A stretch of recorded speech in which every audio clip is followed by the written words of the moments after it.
Welcome to Pegwarmers. I'm Kevin, and I'm here to talk about toys. Today, we are taking a look at a Super 7 Thundercats vehicle. And no, it's not the Thunder Tank. I really want to get the Thunder Tank out of the package and shoot a review on it. This week just did not leave enough time for it. So today, we're checking out Mandora and her Electro-Charger motorcycle. This is a toy I never expected to see in this line.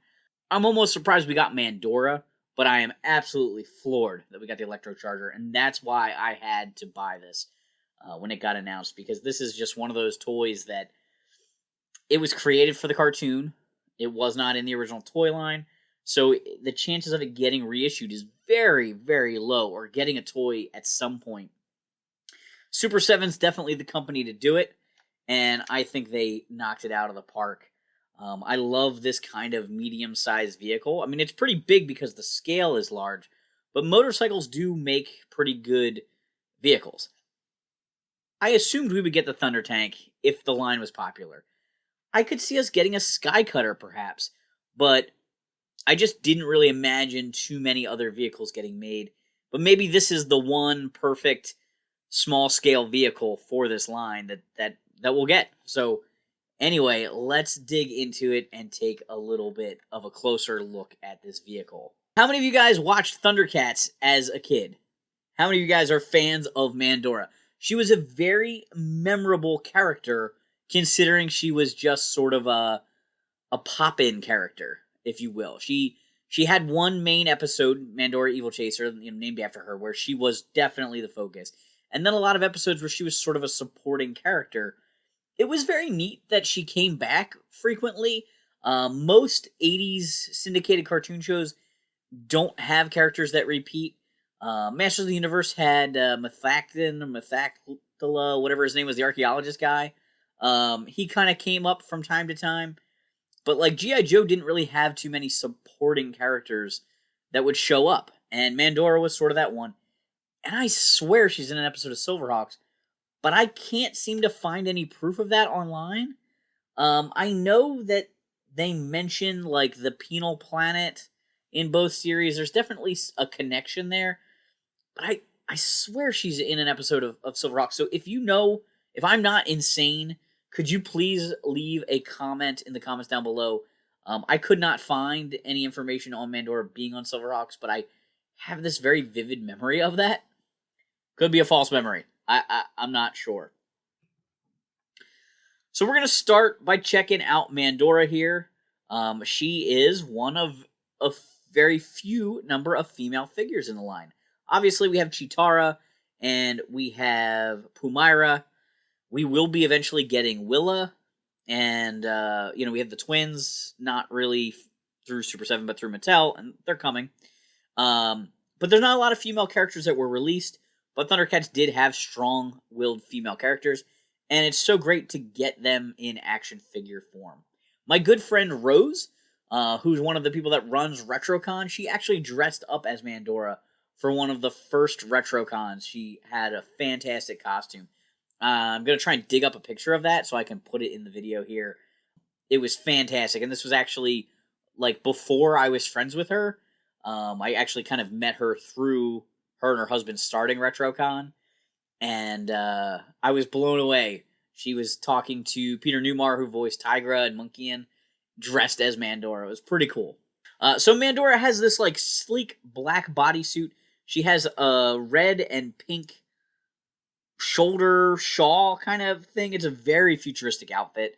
She's got a waistband that holds, she's got a leg band that holds on a little holster for her weapon, and she's got some funky red and pink boots.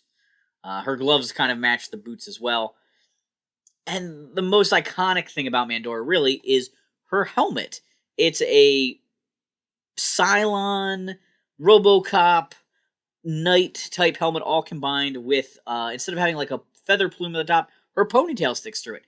Her helmet's never removed in the series. It's very Judge Dredd. Her and the Electrocharger, in a way. Very by the books, very much routine, doesn't deviate from the mission at hand. Very cool character. So, because it's the slender female build, this figure does have some pretty thin joints. Her wrist joints are very, very tiny. So Mandora has articulation at the head. It's a ball joint there. She has articulation at the shoulders. There are cuts in her shawl. I don't know what to call this thing. I don't know the fashion term for her shoulder cover, her 1/4 cape. And that does allow her arms to move pretty far out to the side. Not, you're going to fight it to get her arms to go straight up, but you do actually get a really nice range of motion there. She has elbow joints that swivel and bend, and then, of course, she has rotation and swivels at the wrists. So very standard Super 7, highly articulated articulation there with single-jointed elbows. She has a swivel point in her upper torso. Her additional plastic garb really hides the articulation line pretty nicely. So there is not articulation down at the belt. She has hip joints, move out to the side, forward, and backwards nicely. She does have a little bit of a rubber diaper piece here, but it looks pretty slick. It hides the joints in the mold and everything pretty nicely. Her hips can move side to side as well as rotate there, so she has really nice range of motion. She can do a pretty high kick. There is no swivel in the middle of the thigh or anything like that, but she does have knee joints. Not super far range there. It's not even 90 degrees, so that might be the most limited joint, and of course they rotate. She does not have any kind of boot cut articulation, but she does have rockers and pivots in the ankle. So a nicely articulated figure without really breaking up the sculpt too much. This is what we come to expect from Super 7. Mandora comes with 3 heads.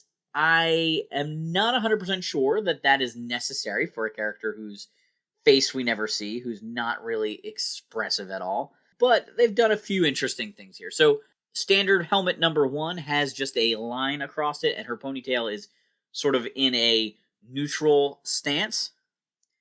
She also has a head that has the similar visor, but her ponytail blows off to the side.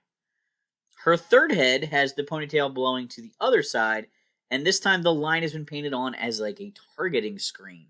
The blowing ponytail is nice for posing her in flight on the Electrocharger.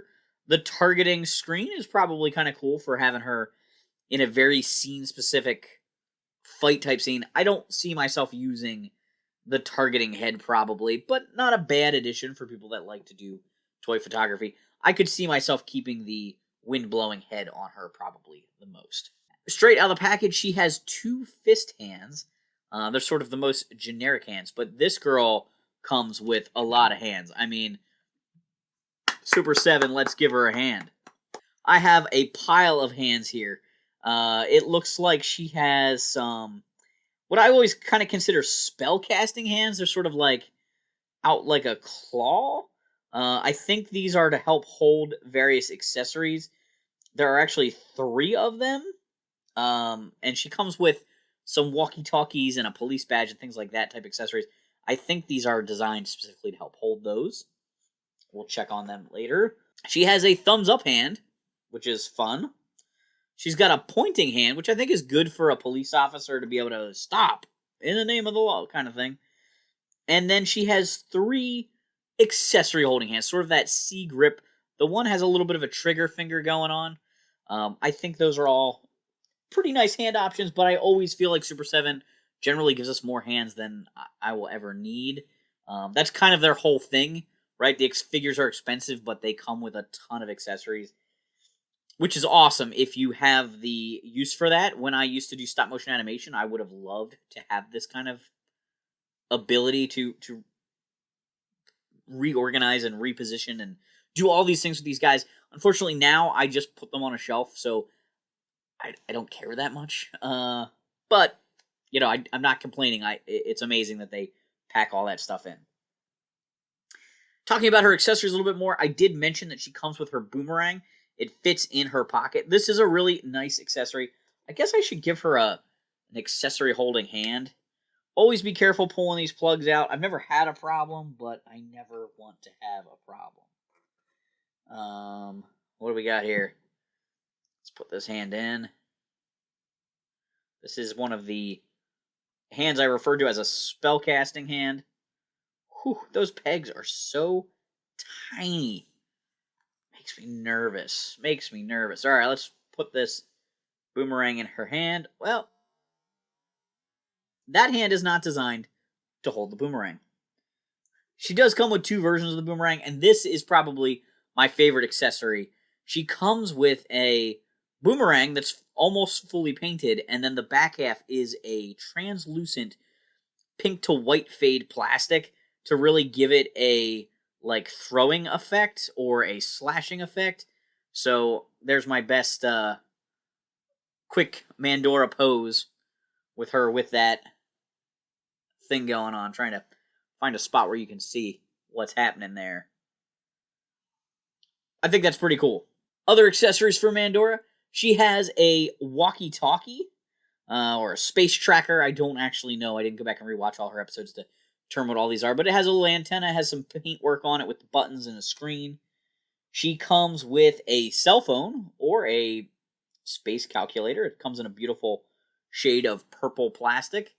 Very nice. I assume that's where she tracks her villains on. And she comes with her space police badge, which has absolutely incredible deco on it. I mean, it has her picture on it. Like, so much deco. That is really cool. I think that if I was going to make a more basic, more retail version of this figure, I would give her the two boomerangs and the badge and probably be okay with that. But the deco hits on this badge probably cost way more than the plastic the badge is made out of. Her last accessory, which I think is really pretty cool, is a set of handcuffs that have a real chain. Now, as a kid, I was amazed that Thundercats had these chain accessories. Now, they weren't real chain, it was plastic chain, but Monkey Ends, Flail, and Panthra's nunchucks had these little plastic chains, and I just thought they were the coolest thing. LJN really knocked it out of the park with that. So these handcuffs, with the chain, you can unattach a hand, right? Slip that over the wrist, put the hand back on, and you can have handcuffed a figure. Now, I'm only trying this out with Mandora right here. I don't know how well these handcuffs work on the male figures or the large male figures in the line. I assume this would fit over the wrist peg for Lion-O, and you could handcuff, a pretty standard villain. I just don't know for sure if some of the guys have like really big wrists. But check that out. That is so cool. Handcuffs are a great accessory, especially when you have a cop character. But as a kid, there's so often that you want to like capture the bad guy. That's a role play scenario. I think that's why so many playsets have prisons in them from the 80s and even modern stuff, Imagine X and things like that. They love to put prison cells in because kids find that very aspirational. Not so much killing the bad guy, because that's not what you see in shows, but detaining the bad guy. Quick follow-up from last week's episode. I had my emotional support dogs on here while I was kind of being a little glum about anticipation in toys. If you haven't seen that episode, consider checking it out. Glenn, the second support puppy, the more well-behaved support puppy, actually got adopted. My wife is a foster dog, a dog foster, I guess is how you want to say that. So we have dogs in and out of the house frequently, and this time recently we had two puppies. So Big is actually upstairs. He's a little bit sad tonight because he's without his brother for the first time. But he's being a pretty good puppy. But if you hear a bark here or there, or a little whimper in this episode, that's because he's a little sad tonight, because he lost his emotional support puppy. Oh. The Electro-Charger. This toy is fantastic. So the Electro-Charger is a space vehicle as well as a ground motorcycle, which is just a fun idea. So it has rolling wheels on the bottom here. The front wheel doesn't work as well as the back wheel for me, And I don't know if it's just something with the mechanism. So these wheels can retract and... What's the opposite of retract? Project? Lower? I mean, it's like landing gear, right?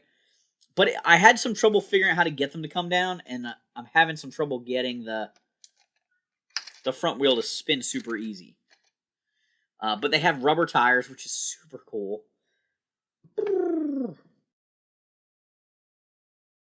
They fold up inside here. I can push it in. It clicks up. The back one, like I said, is easier. You kind of have to get in there and yank it out. It's not easy. It's probably my least favorite thing about this vehicle that I found so far. It's just really hard to get those out. And the vehicle does come with plates to cover them up, because in the show, when it's flying in space, it just is blank on the bottom. You know, because things in animation don't work like things in the real world. But this was a great solution to be able to hide those things in there. Oops, I don't think I put this on correctly. Try that again. There we go. It also has a working kickstand on the bottom that just sort of folds out.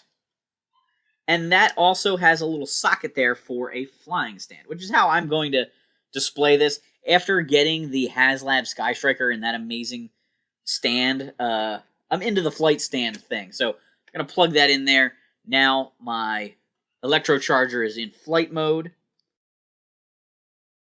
Let me get Mandora set up here. I need to get rid of these handcuffs, and I need to give her hands that she can hold on to the handlebars with. So we can try to get her on there a little bit more set up. I don't think she came with like really loose hands that would just go on those handlebars super easy. I don't want super tight, like death grip things that I gotta try and like pry her fingers open to get them on.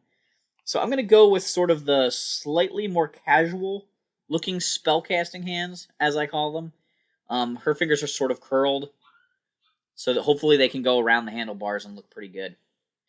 Alright, so I've put those on.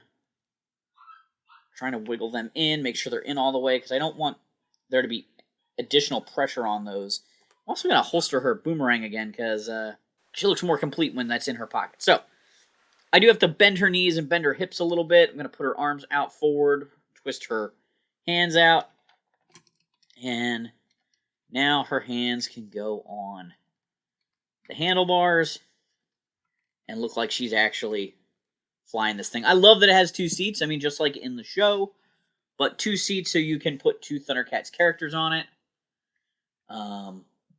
It's made out of a pretty shiny white plastic. It's, you know, typical toy vehicle plastic, not the same kind of rubberized plastic that a character is made out of. It's got some really nice translucent red engine fronts here, which look great. It's got a little working, like, not working, but like a little headlight that again seems translucent, and little windows on the side here. I don't know if it's just shiny yellow, like metallic paint, or if there is actually plastic over top of that paint, but it looks fantastic. Just really, really nice. We also have a windscreen here. It's slightly fogged, slightly blue, but looks really good. And like I said, you can see on the side, it's got all these piping and things like that, the vents and exhaust underneath those two seats. The back has a little logo tampoed on it, and it has this really great antenna. The antenna is removable. It comes off in the package. I would not want to put this in storage with this attached. I have a feeling this is going to be a broken piece down the road, but it is made out of a slightly flexible plastic, so hopefully they don't accidentally snap, but you know how anything thin like that is. But it's animation accurate there, which looks fantastic. It also has a little taillight on the back. Like, overall, this thing just looks fantastic. I'm so happy to be so excited about a toy. Like, anticipation met right here, and that is awesome. I'm going to pull Mandora back off just so we can see a little bit more. Here we go. I'm actually going to take the antenna off, too, just so I'm not messing with that. There is a little compartment here. It goes down pretty deep. I don't think I would be storing things in there because I would be very worried about losing them. Otherwise, it seems like it might be a great place to throw her handcuffs and a radio and things. But I can't guarantee you're gonna get the stuff back, so I would not use that. I am not planning on putting anything in there. But it goes down pretty far. I can actually feel like a connector pin where like a larger diameter and a smaller diameter peg are going together to connect the two halves. There's probably a screw going through that. There is definitely like a stop at one point, but I can't guarantee that there isn't a bigger void that things can get into. I don't think it can get into the landing gear compartments, but it's fun. And maybe it's show accurate. She probably does open that up at some point, so it's a good like toy photography feature, but I'm not messing with it. The handlebars do move a little bit, but just a little bit. Not much at all. And then there is some cool deco on the dashboard here, but this plate's actually removable, and that is incredible. I believe this is magneted on. I didn't know that it magneted on, but when I set it on there, it seemed like it clicked in place. So there's a blank spot here, and it came with this dashboard that has a million little buttons on it, and you put it on there, it clicks right in. So there's got to be a magnet going on. It's a little bit tricky to remove it. Come on.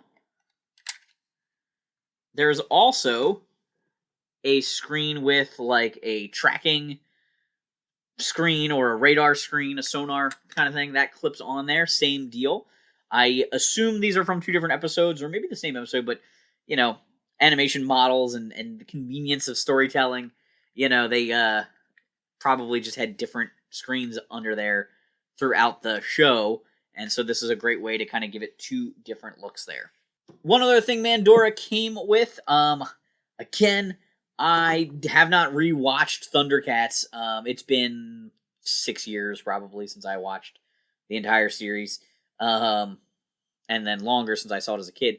I assume this is a fire extinguisher that she keeps on board, but she has a little blaster and a little tank that goes to it. There's a hose that connects them. There's a little spray effect that can get plugged into the nozzle, so that way she is spraying the fire extinguisher, flame retardant material, or whatever it is that this happens to actually be from the episode. Correct me in the comments down below, please. But this looks fantastic. I have not figured out if this can attach to the vehicle somewhere. I don't see anything. It's kind of the one thing I noticed with like the HasLab Sky Striker and a toy like this. There's not really an instruction sheet or anything, so it doesn't really tell you if there's something that you're missing out on that you just don't quite understand. Like there's no directions on how to get that landing gear down, and I've struggled with it. In fact, I'm going to go back to that real quick because I do want to kind of point that out. All right, I took this out, taking the wheel cover off, taking the other wheel cover off, and let's see if I can get these down live on camera so you can kind of see. So I'm trying to grip the wheel on both sides, front and back, and I sort of pull it down. That was relatively easy. Okay, top wheel, there's definitely like a slot for it. It looks like you have to put your fingers on the sides because that's where the track is. Forward and backwards, you can put your finger behind it, but there's no space forward, really, to grab onto it. So I'm just kind of pinching it on the sides, trying to pull it straight down. I had a lot of trouble with this. Oh, there we go. Popped out. Actually rolling a little bit better than the first time. So maybe I've got it figured out now.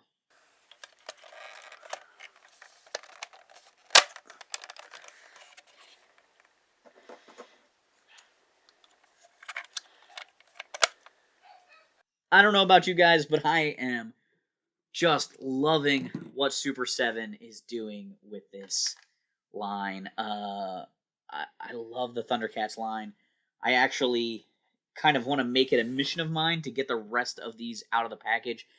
I have a lot of the early Mattel stuff loose, and then pretty much all the Super 7 stuff is in the package. I did open Cheetara as a Patreon exclusive video at one point, so I need to pull out Cheetara and Lion-O and Panthro for my Thunder Tank episode, which is coming in the near future. Probably not next week, just because I'd be doing 2 Thundercats in a row, but maybe. I have to see what I have time to film,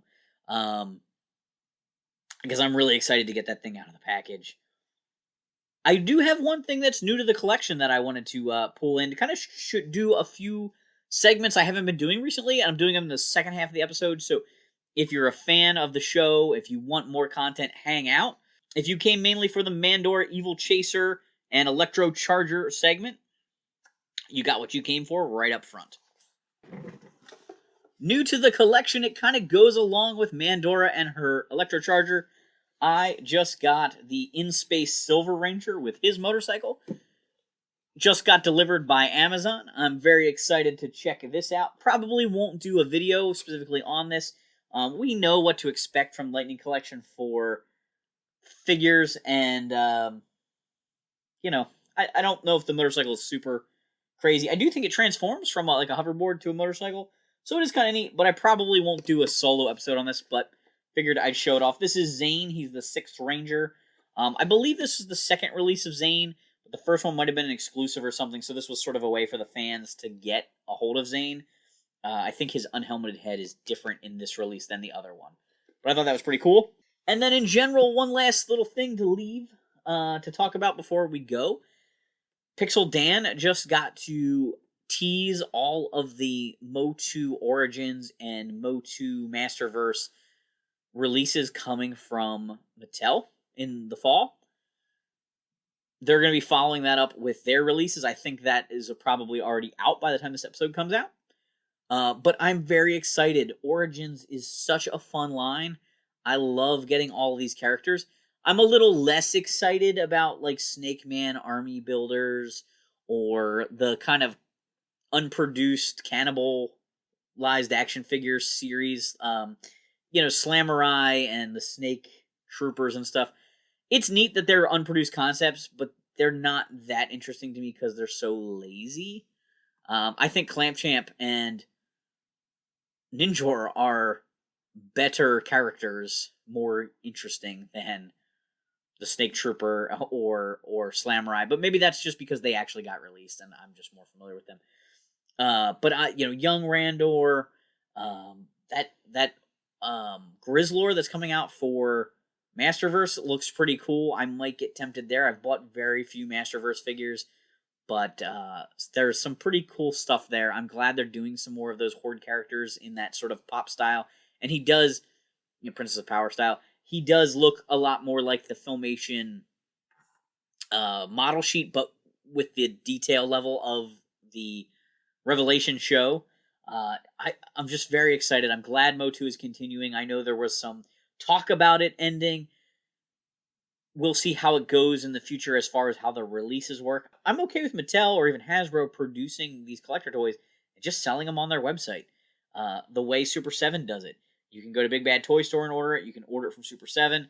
I will go to Hasbro Pulse. I will go to Mattel Creations and order these toys. But I hope that they don't make things hard to get. Frogmonger, the dungeon creature, the frog creature, was a pain to get. Luckily, I had a friend who was able to grab him for me. I don't want to see the line turn into that. But if they can't get them at retail, that's fine. And if they're at retail, even better. Do me a favor, hit that like button. Share this video with a toy collecting friend. If you have the means and want to support the show even more on Patreon, check that out. Consider joining up. There's bonus content there from time to time, as well as a Patreon Discord group for the second tier people. And that's a really fun way to get to connect. Very frequently, the guys on there are posting new things to their collections, photos of toys they've taken. It's kind of a direct line to me. I'm on there pretty often, posting things or responding to people. I really enjoy being connected to you guys that way.